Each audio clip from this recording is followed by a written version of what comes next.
Cowboy fans, Cowboy Nation, this is me, Cowboy Legends for Life, coming back at you again with another video. I hope you like the last one. I'm gonna tell you, I'm sorry I'm doing a video late, but I had a lot of stuff to do today. And oops, let me get my star right. Get the star right. Get the star right. No, hold on, do it again. I got the star right. You know, when you look at a video and you're moving it one way, it's going the opposite direction because when you're looking at it. Anyway, it looks good enough. Anyway, the Cowboy game against the New York Giants, or you might say the New York Midgets, the Dwarfs, the G-Ants, you know, shit-stained team. I don't know. You pick the name. Best fits them. Losers, L holders, whatever you want to call them. I call them the stinking Giant fans. I don't know. Listen, I had a lot of fun yesterday. Okay? Had a lot of fun watching that game. Had a lot of fun. People were talking about trap game. You see the Cowboys defeated the Giants 44-20, right? But it could have been a whole lot worse than that. If Schultz didn't drop a touchdown in the end zone, if Dak and the center made a bad snap and Dak didn't fumble the ball at the 4-yard line in the red zone. Think about those are two possible touchdowns, or at least two possible field goals. You hear what I'm saying? So what I'm telling you, at least one field goal, one touchdown, regardless. It could have been a 50 burger plus, easily. And so I'm listening to Giant fans, Cop Pizzle. I love watching the game after when the game is over and the Cowboys won and the opposing fan base has something to say, and they're either crying or whining or whatever they're doing. Best of all, of course, it's going to be mostly my favorite's going to be the Eagles fans, Eagle fan base. But this time around, it was the Giants, and God Pizzle sounded like a damn fool. Okay, talking about something. We had Daniel Jones, and we had lost Saquon Barkley and Galladay. Yeah, we had lost all of our players. We could have won that game. Could have been a different story. It would have been the same story. An ass whooping applied by the Cowboys to the damn Giants. That's what it would have been. An ass whooping applied by the Dallas Cowboys to the New York Dwarfs. So, listen. I mean, there's not much talk about the game, but how well they played, how well the defense. Though the defense gave up some big plays to this young kid they got named I forgot his name right now, Tony. And he seems to be good, but that's too much yards to give up somebody like that. So somebody had to stay up on him. But you saw you seeing now the same people who are making big plays to stop the offense of the opposing teams. You saw Vic.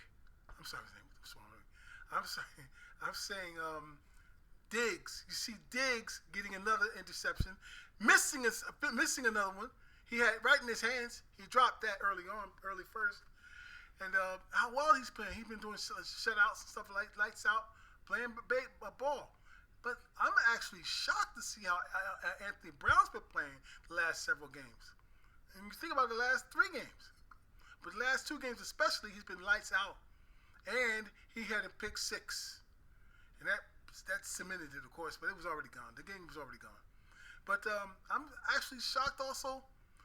I put it this way. The only weak thing I've seen in the Cowboys offense, right, and their entire play as a team, offense and defense, was, look, our center, I think it's Bias, whatever his name is, or Badass, what do you call him? I think he needs to improve his damn snaps, man. He's a new center now. It's his 2nd year. I don't think he's a real experienced center, but he better get his game to going because Dak don't make stupid mistakes like that in games like that, man. I think this is the 3rd or 4th time in I think it's 2 games or 3 games that he made bad snaps like that. Pop one over past Dak's head. I think that was against the Eagles. No, not the Eagles, but the I forgot. It was one game. Probably no, it was against the Eagles. One bad snap. Anyway, He got to come off that. He got to get this guy more trained because he's doing low snaps, high snaps. He got to be perfect, man. You're not going to be a Zachary, okay? We know that. He's not going to be a Zachary. But, okay, he needs to be something. He needs to do his thing because we shouldn't have messed up a chance to get a touchdown in the red zone like that. We're being very, you might say, very efficient in the red zone this year. Very efficient. And, we're more dangerous offensively than we were last year. Okay, we were dangerous then. We were number one the year before, and we were number one until when Dak went down. We were number one in offense. Okay, and so I'm suspecting we're pretty close to that right now, possibly. But anyway, it was a good game. It was a sloppy game early on in the first half by the Cowboys too. And that mistake, that tip ball that went into someone's hands. That's they can't help that. That happens. All right. But Prescott, then after that, became pretty flawless, man. I mean, he was almost flawless. I mean, he chopped the damn Giants up for over 300 yards, 3 touchdowns again. Okay. Oh man, please. Dak is being Dak right now. It's beautiful, and you see, I'm not wishing anybody bad. I'm not so much of a person that believes in omens and all that stuff, but when this game started, what happened last year, Dak got his ankle broken by that dude, what's his name? Whatever his name. Okay, that defender who helped break his ankle, smashed on him. This game right here, the quarterback went out. Danny Dimes went out, or I say Danny Dollar Store because he's a dollar's worth of what Eli Manning was. Okay, so that's why I'm calling him Danny Dollar Store. He's a dollar's worth of what Eli Manning was. So Danny Dollar Store. Plus, he's been playing a little bit better this year, though. I give him that. But I'm gonna say this too. Saquon Barkley got hurt. He's always getting hurt every year. He got hurt in a freak play that he twisted his ankle on top of Lewis's foot. And people say Lewis did it on purpose. Get the hell out of here. He just misstepped and stepped on Lewis' foot and twisted his own ankle. That's all. But I'm glad it wasn't that serious. And then he had Galladay. He was out, I think even pregame before it happened. Whatever happened when the game started, who knows? But he was out. So they were short in terms of their talent. And they don't have a lot of depth. But do you actually believe the outcome was going to be different if they stayed? I mean, think about it. Really? I'm hearing people now saying that, listen, well, we've got 67% of our offensive line is out. Really? Well, you guys were in every game this year, and you won one game against the Saints last week. You think it was going to be different when you played the Cowboys? So you was in every game. You played well enough to do that, to almost win. You had to come back from one. You lost one from a comeback. That I think it was the 49ers came back and won. And what else? Who it was? The Atlanta Falcons came back and won. So I don't know what you're talking about. Why are you making that excuse about your front line? Okay, the Cowboys don't have Lyle Collins yet. Then came into play right this year. Zach Martin, okay. Zach Martin missed 2 games this year when the season started. And I was thinking about also Travis Frederick was meant to say about the center. Travis Frederick. He's no Travis Frederick, that kid named Bias, but he needs to improve. So anyway, I'm saying Zach Martin was out 2 games. You know what I'm saying? And then you have this kid named in the center. He's not real experienced yet.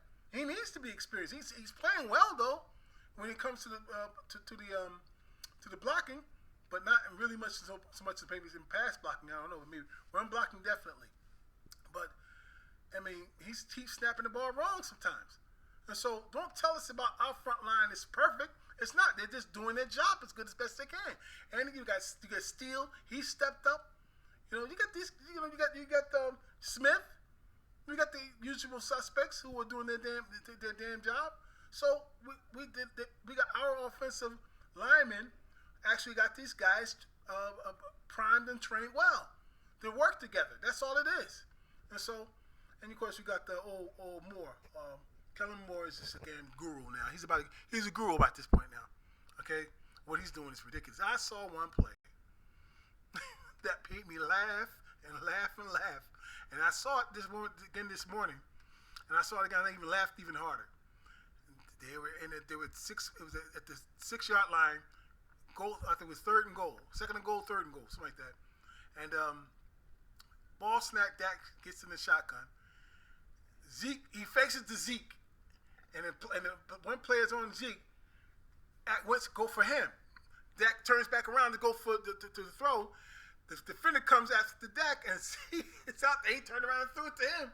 Back to Zeke, and it made a high dance touchdown and shit. It was funny as hell. That was just comical, man. That was a comical play, and you could see that was really designed by Moore. That was a design by Moore, man. That was perfect. Anyway, I'm proud of my boys, man. They're playing well defensively, playing well offensively, defensively, and also by special teams. They're playing pretty good. They got the, what was it, Jason Gary used to say all the time? All three phases of the game. He said all three phases of the game. Okay, Jason. Well, Jason, look at Jason. Jason, you see his plays that he called for the Giants. You see how we suffer under that? The Giants are suffering for that right now. Stupid plays. That kid, Danny Dollar should not have ran that play like that. And if he did run it, he should not have he should have went head first, in which he initiated that hit. Okay, and I'm so shocked they didn't call a flag on him, but whatever, they should have. But he got hurt, man, and he came up. So he was knocked the fuck out. He was knocked out, to tell you the truth. Okay, he got up and stumbling shit like a damn punch-drunk boxer and shit. And so, but I feel bad for him. He's doing a lot. He's doing a little bit too much. And Jason Garrett got him doing shit that he shouldn't be doing, and he shouldn't have decide to run the ball like that. He better learn how to slide, or just learn how to protect himself better than that. Okay. This is your career now. This is your life and your career, not just the chance to win a ball game. And it was 10-3 anyway. It wasn't like it was 10-10. It was 10-3. And it was shocked that the Giants went for fourth down on it and didn't score. Barely though, but they scored. So listen, the game was out of hand. You saw the momentum, how it was going. They're just too powerful. They were overpowering the Giants in every phase of the game. Okay, that's all it was. So, hats off to the Cowboys. Hats off to McCarthy. Hats off to Quinn. And, of course, hats off to Kellen Moore and everybody doing their jobs, keeping their jobs, and keeping things frosty for the players. And the players, hats off to them. They are playing as if, they're just dogging the ball. They're just monsters at the man. So I'm proud of them. That's all. And so not much to say except how Giant fans were just absolutely making excuses after they got their ass whooped. As if they were going to score the 44 points. Hey, what was the highest output they went out there this year? Who knows? I don't even remember. I don't even care. I knew they were going to beat the Cowboys. It wasn't going to be enough to beat the Cowboys. Whatever they wouldn't put up there. All right, they're lucky they got the 20 points. Put it that way. They're lucky they got that shit. Anyway, I'm out. Cowboy Legends for life. Please, look. Hey, guys, look. Subscribe, like, and tell all your friends about me. I'm just joking. But too, just subscribe and like and subscribe so I can try to help to make this channel grow. Peace. Hey, boy.